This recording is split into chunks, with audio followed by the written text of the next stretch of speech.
Baada ya msajili wa vyama kutoa ile kauli ya kwamba Simba itakuwa shamba, sio shamba nini, kwa hiyo vilabu vingine waende wakajifunze mambo transformation. Oya, nilipokea simu nyingi sana wakiniuliza Mchome vipi? Yanga hawajafanya transformation. Ikabidi mwanaume niingie chimbo nitafute ukweli. Guys, Yanga washakamilisha transformation kitambo sana.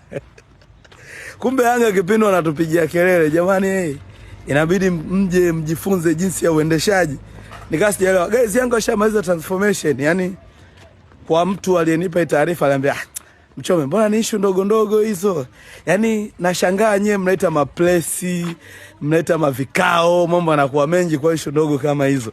Sisi tumefanya transformation almost 3-4 years ago. Yani miaka 3-4 iliyopita wao walikuwa washakamilisha mambo ya transformation. Mambo ambayo sisi anatunyima usingizi, plesi, makelele,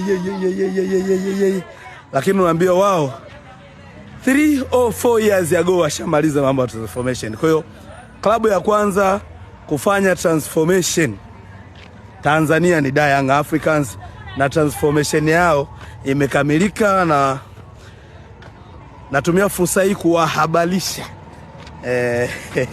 Yanga ndo klabu ya kwanza kukamilisha transformation. Asante.